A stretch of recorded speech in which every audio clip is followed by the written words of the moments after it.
Hello, folks. My name is Pete Friedman. I'm the founder and publisher of CentralTrack.com. I am back again with our recurring Instagram live interview series. We've done this a handful of times now at this point, and tonight I'm very excited to be joined by my old friend and colleague Robert Wilonsky, who looks like he's in the room. And when he requests to join, I'll bring him in, and then we'll just get this thing started. I'll be cracking a beer in the meantime.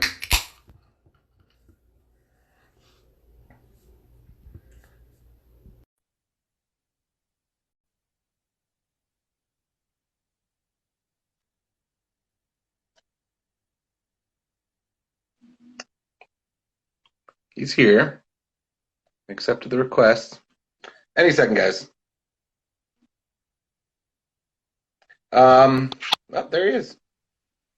Robert, Hi, Pete. you got to turn your camera vertically. I know I don't really like to do it that way, but I'll do it for you. You have to, because otherwise you'll be looking all sideways. I know I like doing it that way. Yeah, well, it's good to see you. Are you breaking up a little there? How are you? I'm okay. It's good to see you. Is the connection okay? Are you hearing me okay and everything? I am. Are you not hearing me all right? You were breaking up there for a second, but I think we're pushing through. Um, so let's start this off with a little backstory. I Robert and I worked together from 2008 until late 2011 at the Dallas Observer. I left in November 2011, and then Robert, you left in March of 2012 to go work for Yes, the that's Dallas right. News. I started there in Christmas Eve, 1991.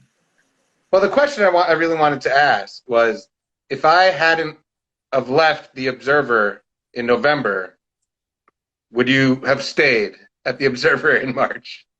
No, I would have left in November. Oh, okay, yeah, okay, even better. Okay, so but you know, a lot of people know you from your time at the Observer. A lot of people know you also from your shows on the Ticket, and then 8 years at the morning news is a long stretch. So people really identify you with that as well. I'd like to think that they identify me with my time at the Dallas Times-Herald, really. That's really how most people know me. Okay, you've walked away from it all. Is the interesting thing.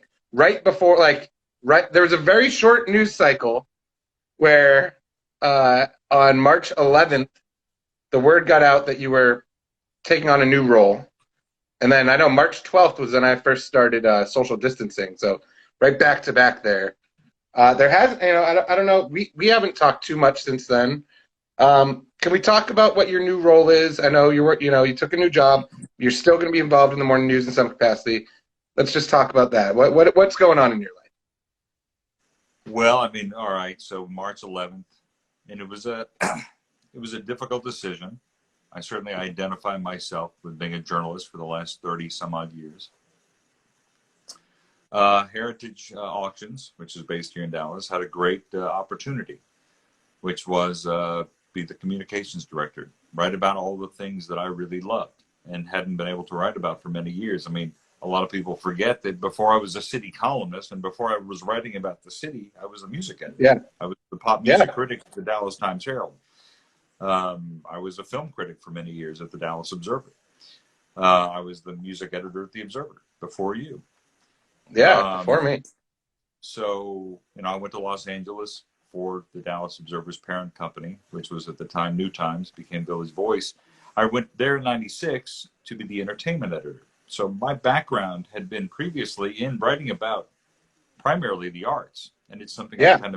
it's something I really kind of missed doing. I mean, it should be said though that you and I butted heads a little bit over the fact that you never stopped writing about the arts. You would always have arts on Unfair Park, and you did your fair share of referencing a lot of stuff in your time at the morning news as well, I think. I Arts have wrote about. always been part of your role. I did a lot of arts writing, but it wasn't. My interests are far more varied than just writing about the city of Dallas.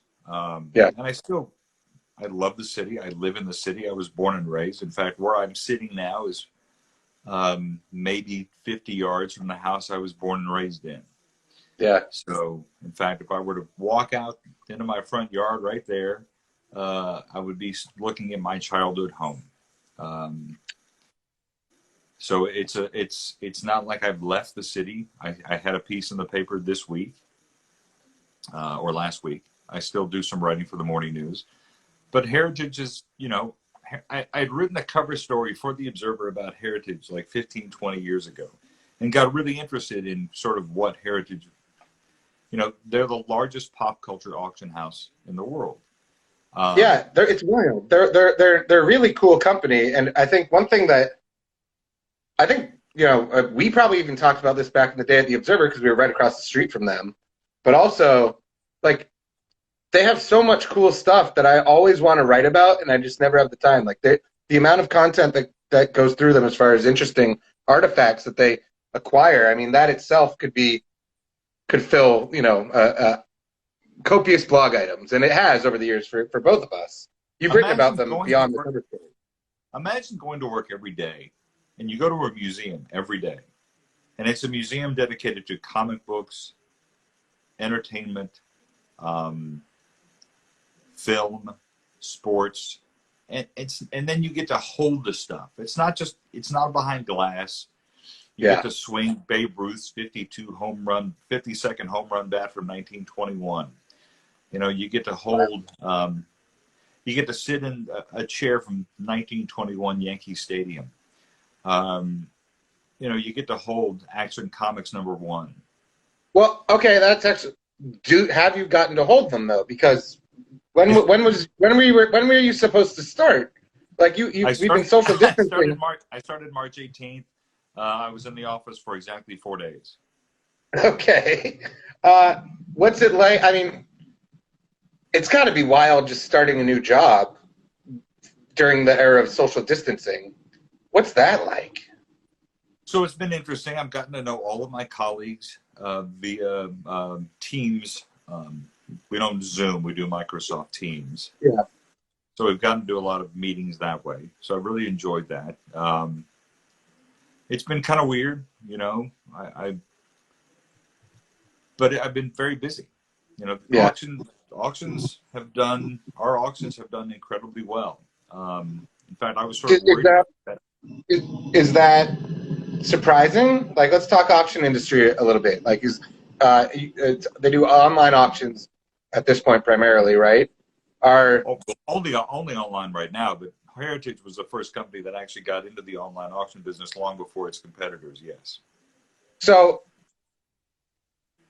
I mean, was the auction industry like primed to be okay through all this? I mean, like, how has the auction industry been disrupted? Well, I mean, we've been very fortunate in that we have not been disrupted. Heritage really, Heritage was very fortunate. We were doing social distancing long before it was a term of art. But that said, a lot of folks had to cancel their in-the-room auctions. Well, we didn't have to do that. All of our stuff takes place online. ha.com is our auction. If you go there, you and I have plenty of experience from our days as journalists. I would always go there every other day and look. I would type in over the word Dallas. They've auctioned off over the years many really interesting Dallas specific pieces that I would write about. But yeah, all of our auctions take place online. All of the signature auctions take place online. Some of them still have a live auctioneer.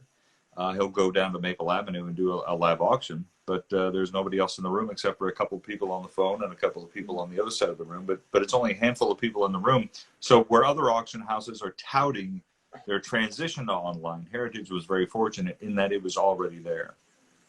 What is your title and what are your responsibilities? I am the communications director, and my responsibilities are varied and myriad. Everything from I was out today on a consignment. So that sounds like every job you've ever had.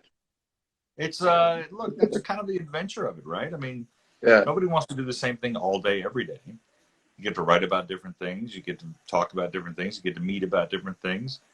The weirdest part has been on the other side of stories, pitching a couple of pieces. It's Yeah. been interesting. So is that part of your job? Like, so like, there's the internal like messaging, right? That Heritage puts together for all the articles, auction items, and then there's also press releases, right? So it's like, are you writing? Are you writing? Or is it the overall messaging that you're crafting, like an editor, or like what does I've done a Robert little bit of Wilonsky all of do? it. What I've does done a Robert lot of it. Wilonsky do at Heritage Auction? I've done editing. I've done writing. Okay. I've called reporters. I've gotten to know some folks at ESPN real quick. Yeah. It's funny. Within the first month of my being here, we sold a Lou Gehrig bat for over $1 million. So I got to finally meet Levi Weaver at the Athletic because I called Oh, him. nice. I thought this is a great piece for Levi to write about. In the absence of sports, here's a really interesting story. And what made this interesting, I thought, was it wasn't just about the bat selling for $1 million. Certainly, there was an interesting story behind the bat. But what Levi and I sort of talked about was the idea that, and I think this is what has been really interesting, because to pitch people stories, I would never pitch somebody a story I wouldn't write myself. That's the one sort of thing I've set for myself. If I'm not going to pitch you some nonsense piece just because I think it's, hey, help a brother out. I think it's, I'm going to give you a good story. And what Levi really came to was something that I thought was really interesting, which is, how do you authenticate a century-old bat if you don't have a picture of Babe Ruth, for instance, swinging? This Lou Gehrig bat was very interesting in its history in terms of the fact that this Lou Gehrig bat was the bat upon which all the other Lou Gehrig signature bats were modeled that came afterward. And that's what made it such a significant piece. Yeah.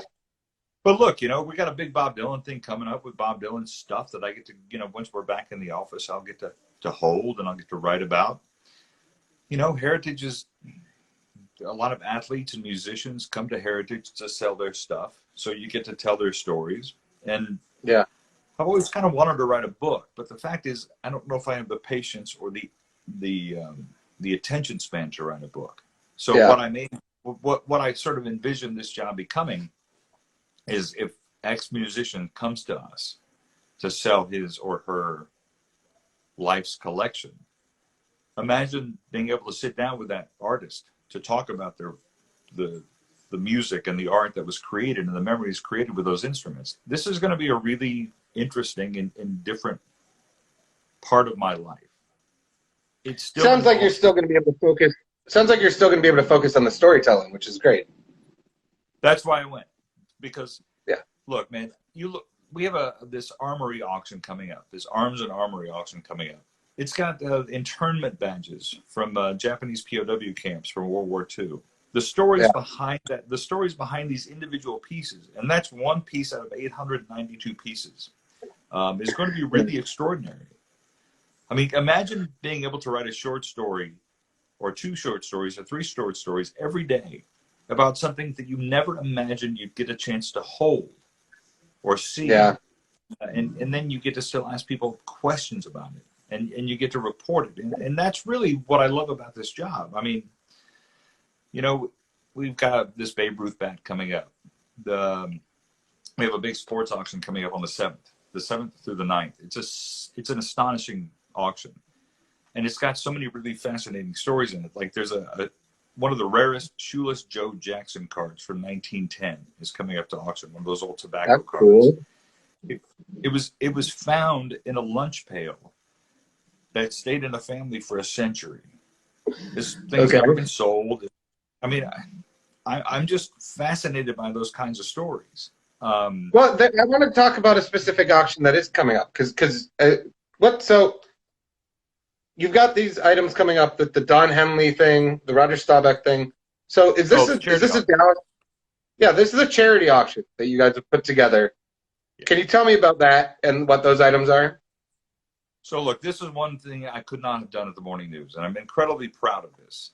At the beginning of the pandemic, we saw very clearly and very quickly that the lines for the food bank had gotten enormous. So the question was, what could we do to help? because Heritage has done a lot of charity auctions, but it's usually an auction somebody has brought to them. Like they did an auction for the Ed Asner Foundation, but Ed Asner brought all the stuff to them. Okay, yeah. I wish I had been there for that, because I would have loved to have spent a lot of time with Ed Asner.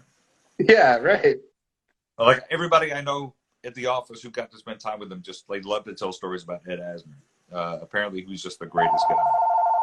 So, what I thought Is that Ed Asner on the phone?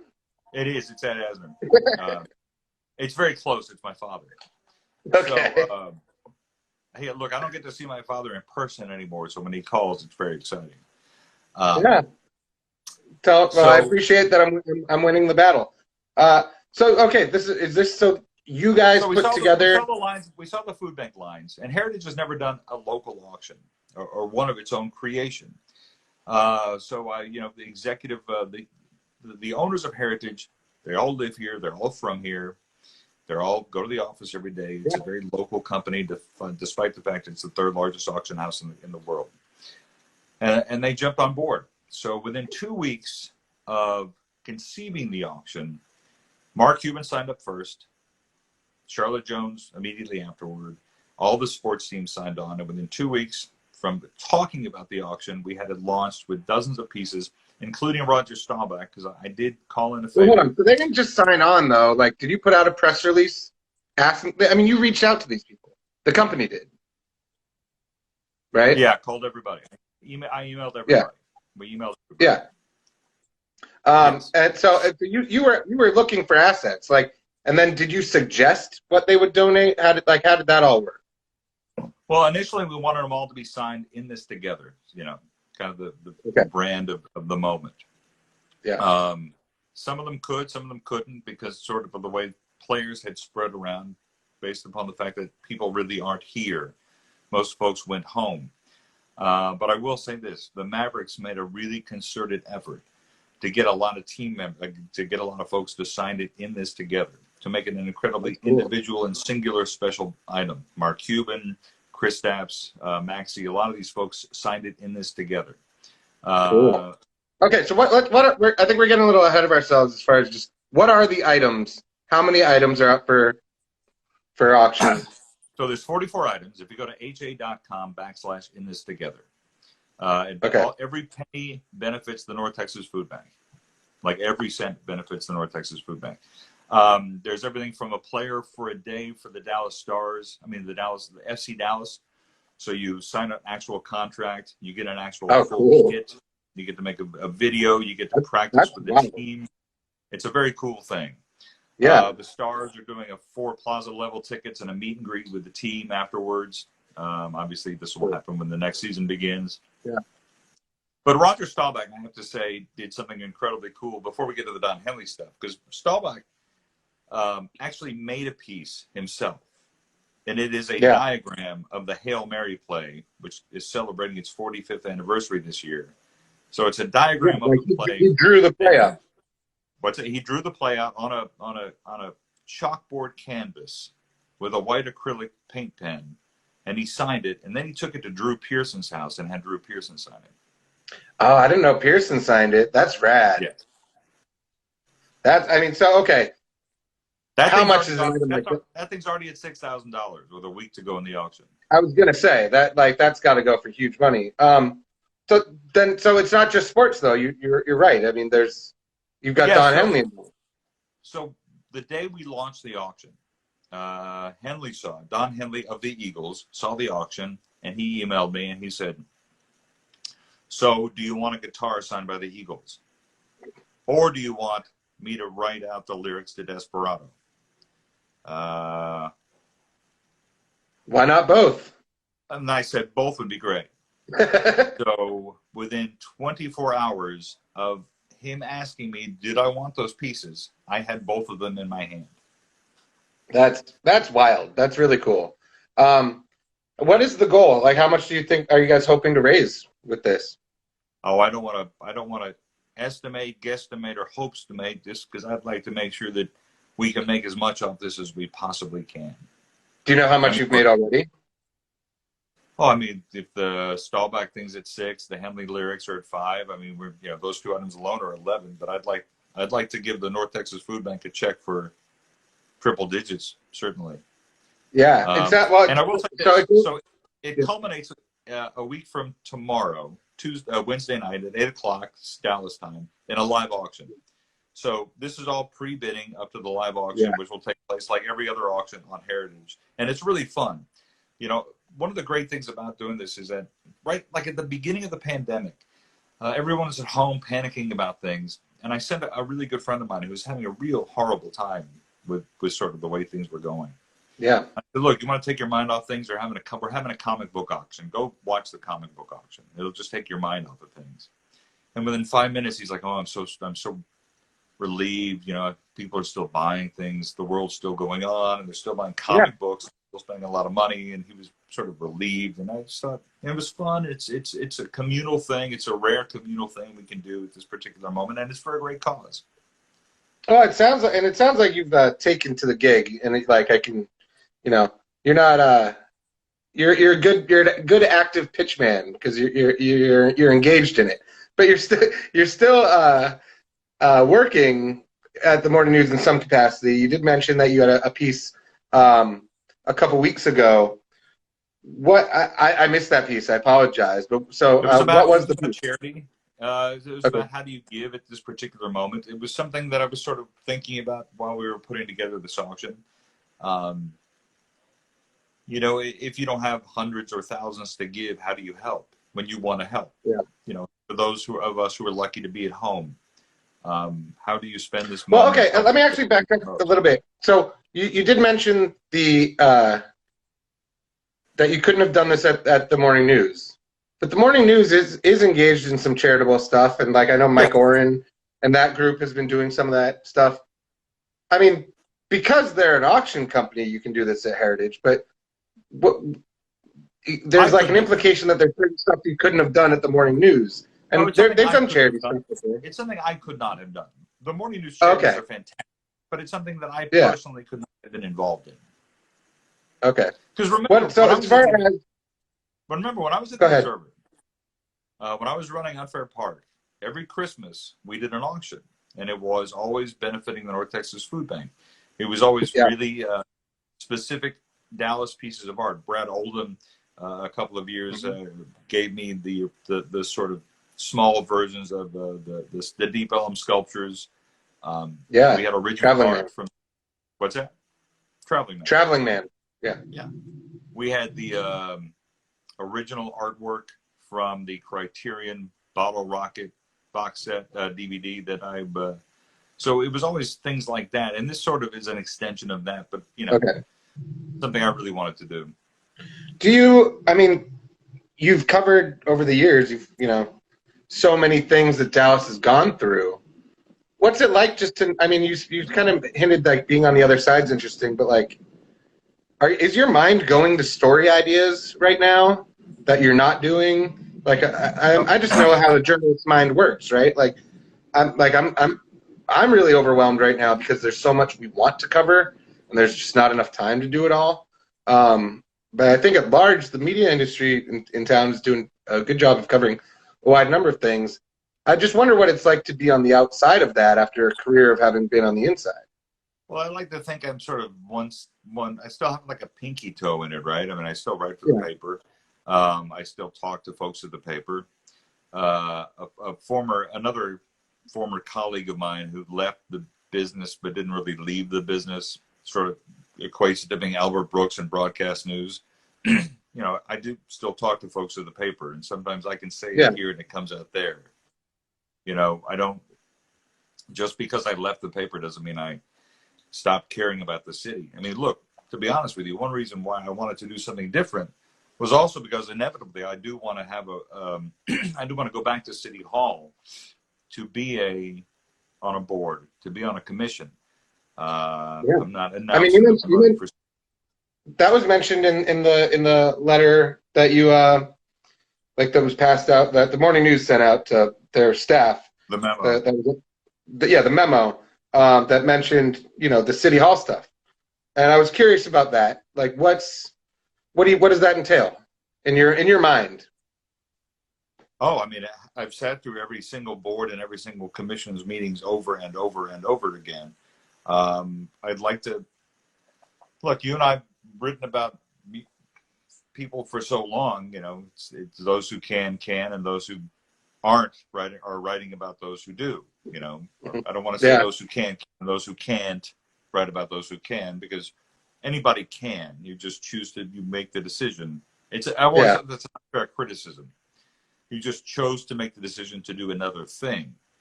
yeah, So I chose not to be a politician. I chose to write about the decisions they make and the impact they have and the reasons they make these decisions. Um, I would like to go back to City Hall and sit on perhaps the Landmark Commission one day, or the Park Board, or I don't think I'm qualified to sit on the Plan Commission, although that certainly would be something of interest. yeah, Landmark certainly is where my heart is in terms of historic preservation. yeah. Anyone who's read a Wilonsky articles has noted an affinity for landmarks. Yeah, so I think that may be a place that I would like to end up, but certainly Park Board is something that has great interest to me because of its independence from the council. Um, Right. so that may be a place I'd like to wind up someday. I don't know if I have aspirations to be a council member quite yet, especially seeing as how the next elections next year. It would be intriguing to be on the council based upon the responsibilities that these council members are going to have to face going forward, whether it's Yeah. related to the pandemic devastation, economic, housing, and so forth.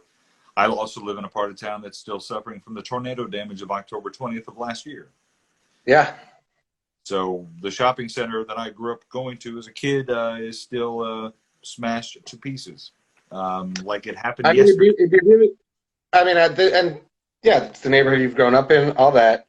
I think it'd be really cool of you to make the announcement exclusively on Central Track's Instagram Live right now that you are running for city council next year.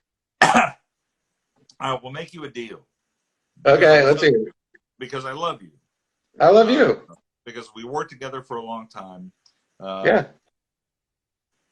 If I don't tell the morning news first, like they Oh, would care, like they would care, I will tell you they would a first if I choose. million% care. What's that? They would care so much. I will. If I decide to run for council, I will let you know first. Hell yeah. I love it. And you're a man of your word, so I'll keep you, I don't that's know if my amazing. family would. Yeah, next year is my son's senior year in high school. Hopefully, I don't Yeah. know how this is going to work out. So he would be leaving for college right about the time you'd be sworn in for the next it would be a weird. I'm not sure the timing works for the next time around. I think the timing's perfect because you're going to be an empty nester. An empty nester. I thought you said an empty vester. I'm always an empty vester, Pete. Okay, yeah, empty nester. This is cool, man. We're giving people insight into the process right now. This is how exclusives all 8 work, people who are folks. watching, yes. Well, yeah, exactly. But they're very powerful people like Paul Levatino. That's well, okay. So, but I mean, how do you feel as a consumer of the media right now? I know you do have a toe in it. What do you think of the coverage that we're seeing? I think it's great. Locally. Look, the morning news is doing extraordinary work under very trying times. Some very good people there are many great reporters and certainly photographers who are still there. Many of them are my dear friends. I miss seeing them. I still feel like I'm still there, given the fact that all of my stuff is still at my desk as though I were coming to work tomorrow because I left at the exact time everyone had to clear out. Yeah. So I still, if I were to go to the Dallas Morning News tomorrow, I could just sit at my desk and start working. That's cool. It's like Pompeii. It's just frozen in the ash. It's a bit surreal. I think they'll be out of the office for a little while longer. So. I actually don't know. You probably know the answer. How is the morning news communicating amongst its staff? Are they also working from home? What's going on? They're all still working from home. Everybody's on Slack. Everybody's having Zoom conferences. A few people are going in every day. I think the bosses are going in, but everyone's still keeping their distance. As well, as well, everybody should be. Well, one thing that I think is interesting is throughout this. Did you hear about the Observer? Their like as far as their distribution, they just jacked that way down. They're only going to grocery stores right now. Well, there are no And bars mostly, yeah. I mean, but they're doing. I mean, they're focusing most of their efforts online. I know that our traffic at Central Track has shot up through the roof. I think it's twofold because I think we're doing a decent job of the coverage that we're doing, but also people are just consuming a lot of content right now on just an insane level. But are you? I mean, are you? But all right. So people are coming to the website in droves. Does that equate to it? Is that a thing you've been able to monetize, given the fact that you have fewer advertisers because nobody's? No, I mean we went down to none. So we went down to zero advertisers because so many of our advertisers were, bars, event-based entities, bars. Well, not even just bars and restaurants. Our biggest advertisers heading into this were Live Nation and AEG, and they were like two of the first ones to be like, nope, we're on pause. And we don't even know exactly when they're coming back. But we have we got one sale that I think the ads were up briefly today, but we were a little quick on the draw there. They're going to be going up probably next week. A board game company out of I think they're Plano. Are you familiar with Goliath Games? Do they do like role-playing games, board games? They do like all Dungeons and Dragons stuff. No, well, so what happened is, and they actually got some coverage on this from like the local TV. I will hit you up, Polly the Knife. They put out a game for kids in the fall called Virus. That is about like a pandemic, and so sales of that have been through the roof during all this.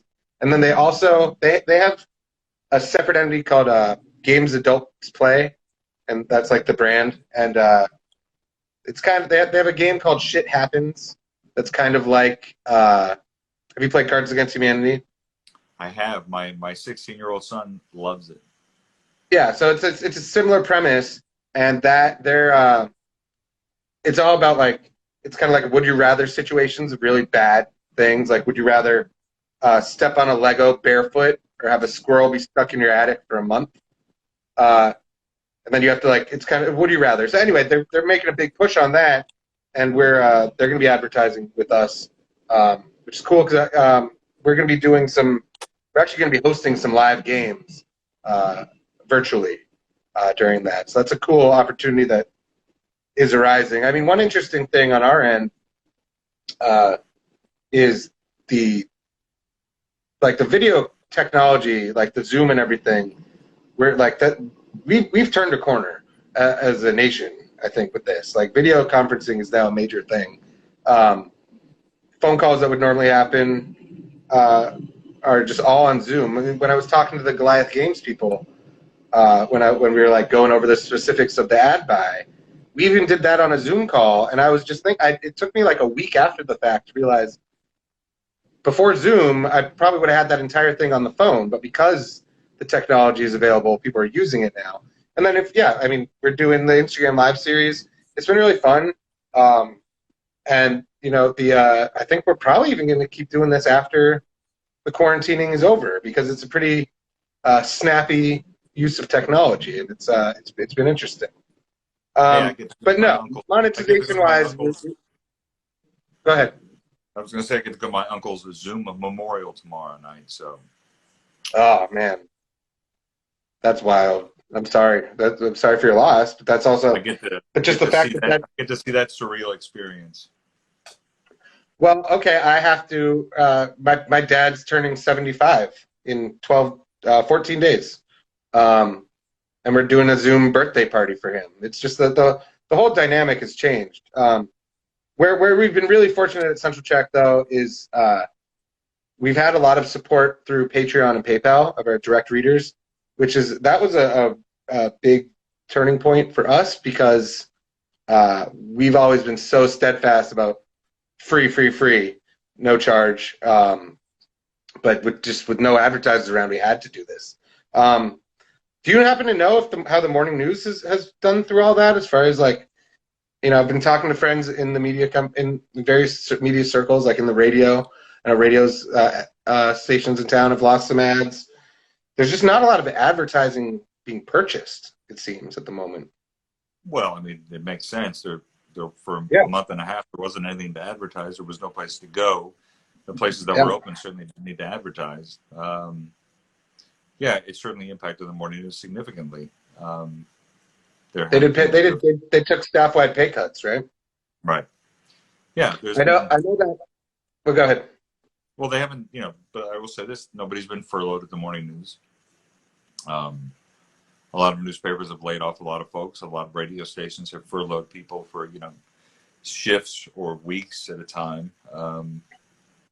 Morning news, being independently owned, has not had to put up with that hedge fund nonsense that has led to a lot of cutbacks, layoffs, and buyouts and furloughs elsewhere. So your hometown newspaper is doing the best that it can with what it can at this moment to keep bringing very important customers. Hey, yeah, I mean, what'd you say? I said bless you. It was a cough, but thank you anyway. I know that there's been furloughs at some companies in town. I know that some of the TV stations, they've spread that out. Like over the course of the next year, you have to take 3 weeks or something. I know that's happened at radio stations as well. It's just an interesting model. I first saw that in terms of, I saw a sports columnist for the USA Today tweeted that he's been furloughed and then he'll be back in a week.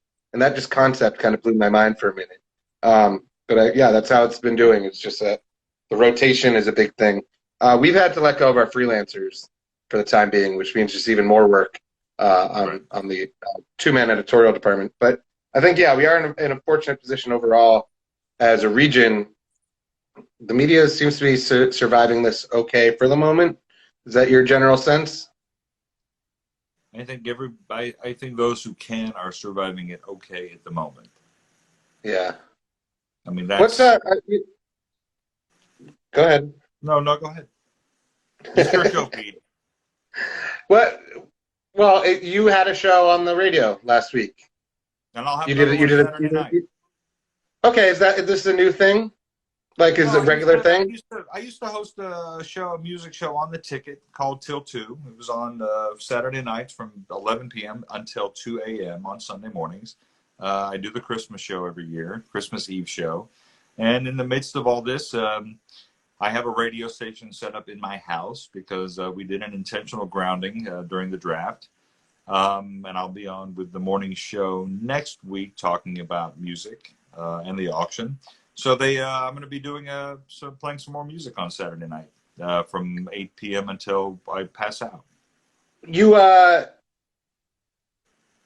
explain the radio station in your house. So did the Ticket hook you up with that? Like they sent you the package? How are you recording? Literally just a little remote board, and I have a board, and I have That's literally all it takes. A board and this. I'm plugged in It seems like I'm ready to go.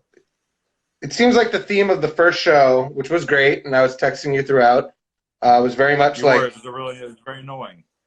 Well, I thought we were having fun. Show, and I have to keep responding to your damn text the whole time. It's very impossible. Well, you don't have to write back when you do. You keep writing back. When you write back, I assume if somebody texts me, I immediately respond because I'm just that guy. Yeah, it's great. It's so fun to text someone live on the radio. It's like the most fun thing. It's a blast. But the theme of the last one was that it was a lot of Harry's suggestions. It seems like a lot of your son's suggestions. Harry's got great taste. Yeah, he does. I raised a 16-year-old who has extraordinarily good taste. And that's something. Classic hip hop, and it veers toward old funk. He's really into like really obscure 60s funk. He's sort of gone back to stuff that was sampled in 80s and 90s hip hop. So Cool. that's where his taste is. If you love hip hop from like 88 to 93 and the original samples, he knows where they all came from, and he loves to listen to that rather than the thing that became sampled from. Is his taste going to be the theme of the next show as well? No, look, I mean, it was a few songs. You're giving the kid a lot of credit here. I mean, I stay up till 4 a.m. putting the show together because I don't sleep much these days. So I figure that I'm just going to spend my time. I mean, you sort of see behind me the relics of my music critic. And in front of me is all my music. There will be some Bedhead in this week's episode that wasn't in last week's. Nice. Yeah, I mean, it's stuff that I listen to. So I walk a lot. We all walk a lot now, right? Nobody sleeps and everybody walks. Yeah. So while I walk, I put it on shuffle and figure out, all right, is this something I'd want to hear at 9 o'clock on a Saturday, or 2 o'clock on a Sunday morning, or 10 o'clock? I mean, I put these playlists together as I walk, and I called Jeff Cadlin, the program director, and said, hey, I want to go back to doing live music shows on weekends. And we finally made it work. So what's the plan moving forward? I don't know. I mean, who knows look, I'm not leaving my house much. Today was the first day I left my house for any really long period of time, and really kind of regretted it. I had to do some stuff for work and do some other things. And when I got home, I was really relieved to get home, and don't plan on leaving anytime soon for any long period of time. I don't think anybody should. I know where you stand on the subject. I read your piece. It was it's not my piece. It was Alex Spicer's piece. But yeah, that Central Track's position is stay the fuck home. Right. I guess I'm considered high risk. Like I said, I haven't been able to hug my parents in 2 months, which sucks. You just mentioned that with your, you went through a major cancer fight recently. Does that make you higher risk for this somehow? It does. High blood pressure, cancer, all of that stuff kind of puts you on the, I have a good friend who's diabetic, and he's terrified of going out. I really do miss hugging my dad and my mom. Yeah, so, the human interaction, and it's also just wild to see someone out in public and not be able to touch them. Like the couple of times I have interacted with people, it's just like the socially distancing. It's tough. I get it. I get why people want to go out. I think there's a real stir craziness and a real people are missing the human interaction and the physical contact, but it's just kind of what we have to do at the moment. Okay, so I think and I'm out today with nobody's wearing masks. Nobody's keeping their distance. It's really frustrating to go through it all and then see that people are not taking it seriously, because it's just like, what the fuck are we doing this for? Well, look, I get missing people. I get needing your business to be open. I get wanting to feed your family and wanting to be able to take care of your family and the necessities. I think that's an important discussion for us to be having at the moment. But for people to be doing it so irresponsibly and so selfishly is the thing that is incredibly infuriating and dispiriting, because for those of us, look, some of us have made the sacrifice of staying at home, which isn't that significant of a sacrifice. No. A lot of people have sacrificed significantly more than just working at home and going out once a week to get their groceries. It's just really troubling to be out and about. Like I went on my way home from an errand today, I was hungry. I was starving because I left the house really early. So I went to Chick-fil-A. Because it was the only thing on the way home on that stretch of Northwest Highway, and it was I knew how they were doing things, and I knew it was really going to be quick and safe. Yeah, they take your order. They don't touch anything of yours, and they just give you the stuff, and that's it. Yeah. And as soon as the woman walked in my car, I put on my bandana. Not, and I'm not saying I'm a saint. I'm just saying I'm a guy who pulled up his bandana. That's all I did. Yeah. I looked at the guy behind me, not wearing a mask. The people next to me were wearing masks. Just, it's a simple, small thing Yeah. where just it's not for you. It's for them, for God's sakes. What is your perception on how? I mean, do you think that do you think Dallas is reacting the way you expected it to, or is this a surprising thing that you're seeing that kind of behavior? The behavior of Yeah, just people being irresponsible with masks. We're seeing this all over the country too. But I mean, how do you think Dallas is reacting to it? well, I mean, look, I'm coming from down. I had gone south of downtown today for work, so I was coming back, and I knew that the protest was happening at Dealey Plaza today. There was a protest, open up for business. It's like, I don't. Let me put it to you this way: much of my spare time is spent writing and deleting tweets because I don't want to be that guy. I feel like I'm turning into that guy, that angry guy who just sits there all day, infuriated by other people's selfishness and ridiculousness. Yeah. So I keep my head down. I work.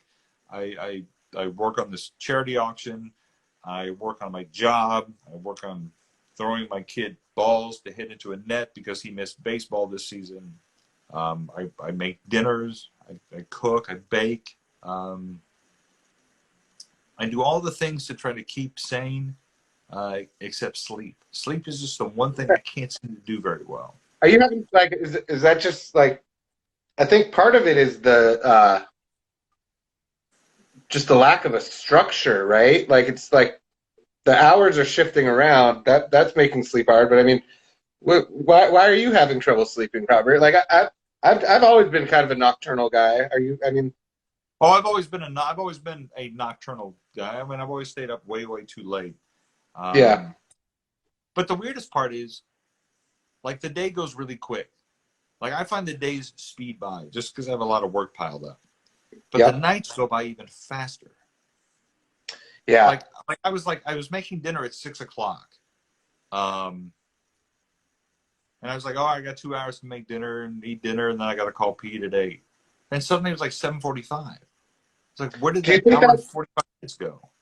Do you think that's the product of working at home?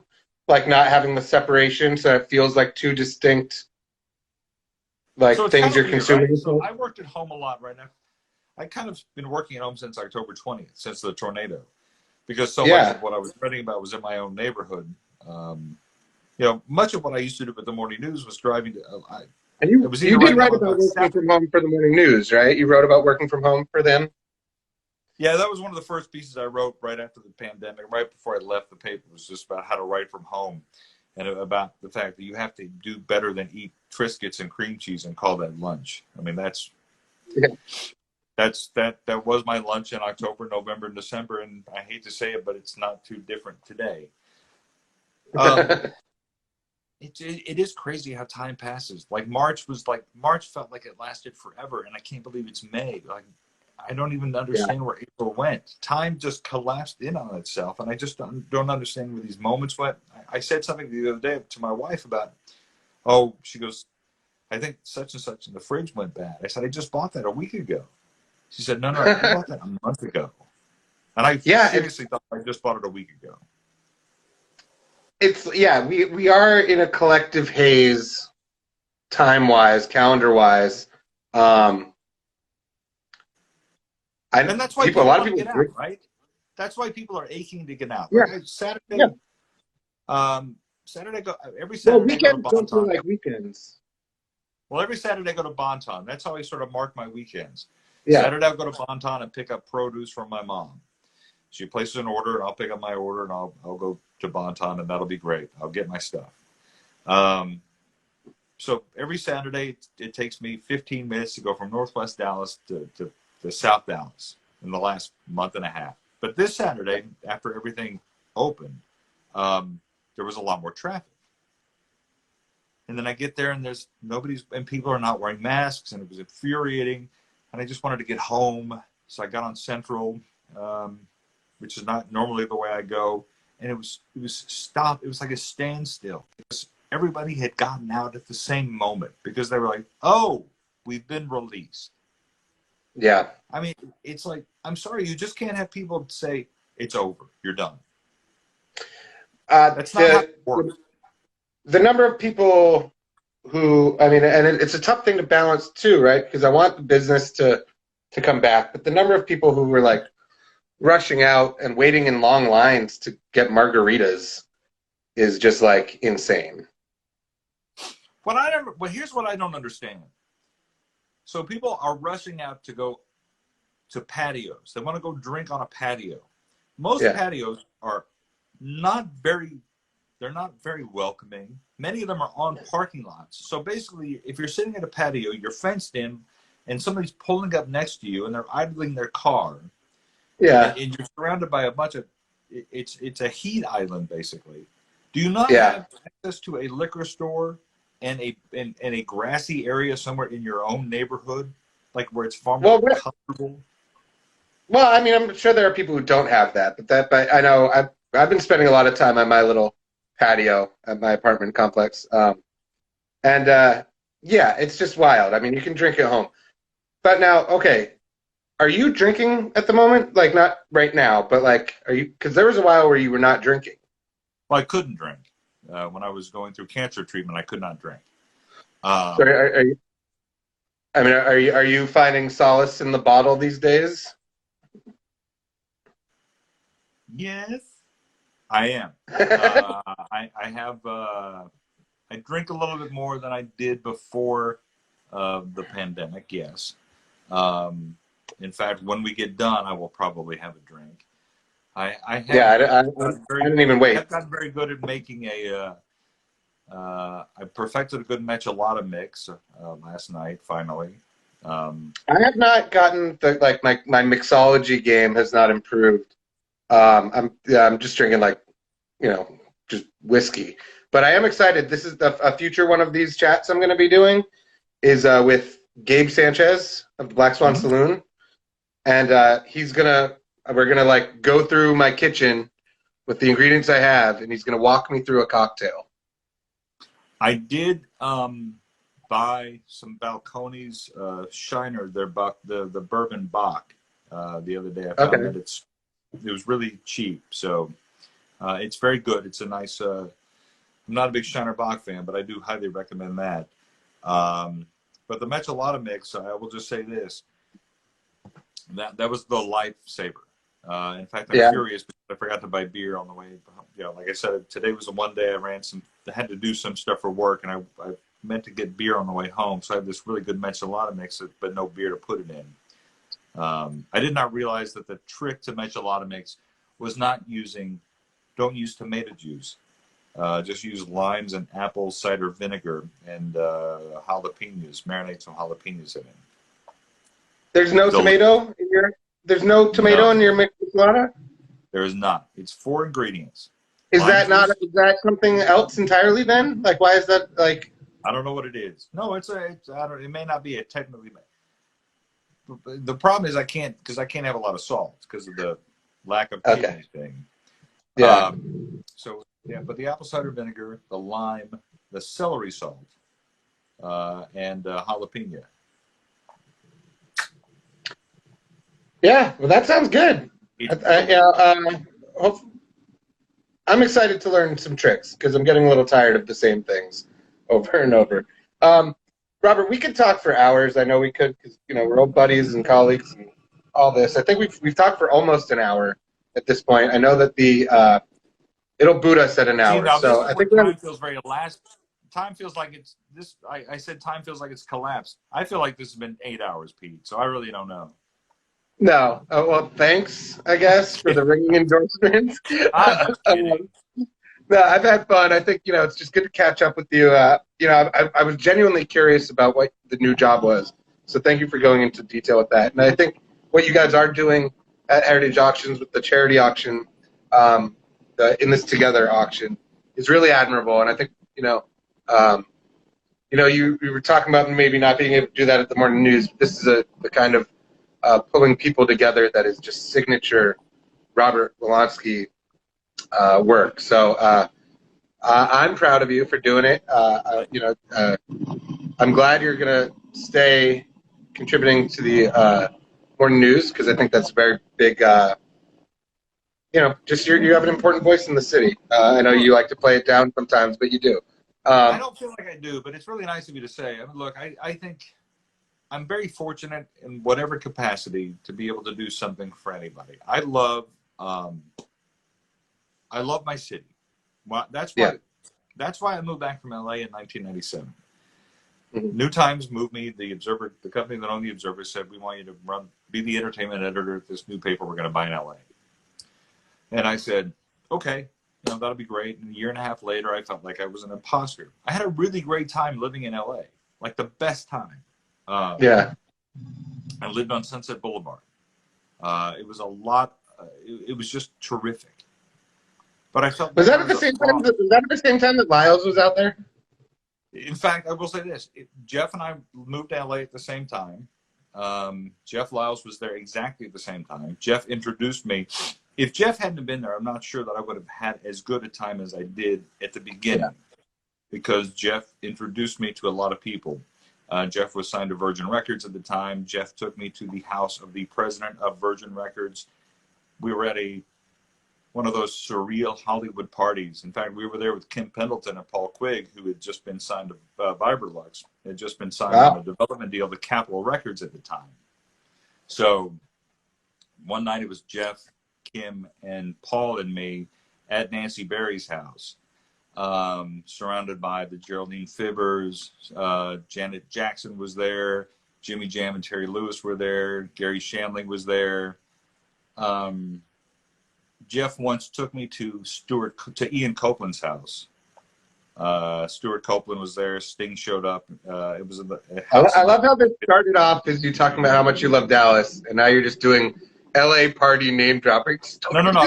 I'm doing Jeff Lyles. This was all because of Jeff. This was all because my time in LA was made better because of my friendships from Dallas. Yeah. This was also the time that the old 97s had signed to Elektra Records. Around that time, in fact, I had been at that South by Southwest where they were signed, but Rhett and the guys were all there in LA a lot. And I was very good friends with the publicist from Elektra. So whenever Rhett came to town, I got to see him. A lot of my friends from Dallas were there, and it was that was the thing that made it really comfortable. But after a year and a half, I realized I had to come back to write about Dallas because everyone in LA is from somewhere else. Yeah. And I needed to be from the place that I was from. I needed to be in the place that I was from. I needed to be connected to. I felt like a tree that had the roots yanked out of the ground. And I felt after a year and a half, I felt like I had kind of lost my bearings. And like I didn't like anybody could do what I was doing in LA. But no one could do what I was doing here, because what I was writing about here, I was incredibly tethered to because of my family's history here. Yeah. So that's why I came back. In fact, the Observer was pissed. Who was pissed? The Observer? The bosses, the folks in Denver who owned our paper were not happy that I wanted to come back. Well, screw them. Sure, I did 8 years ago. Hey, listen, Robert, this has been great. We're literally up against the hard break. It's going to kick us off. Thanks to everyone who tuned in. I hope we got some positive comments here, so it seems like people enjoyed it. I'm very thankful for you taking the time, Robert. We will be continuing this chat series in the next couple weeks. On Thursday, we've got Leah Lane from Rose Garden Funeral Party. Next week, we've got Mike Wilson, your boss at the Morning News, will be joining me. We've never spoken much in person before, so I'm looking forward to that. We've also got Monty McGee Stafford. What? Are you interviewing for a job also during your chat? Yeah, I might hire him. But listen, we've got We've got 10 seconds remaining, so this is a hard break. Thanks you, everyone for watching. Keep following along. Thank you, Robert, and we'll see you all soon. We'll see you all soon. We'll see you all soon. We'll see you all soon. We'll see you all soon.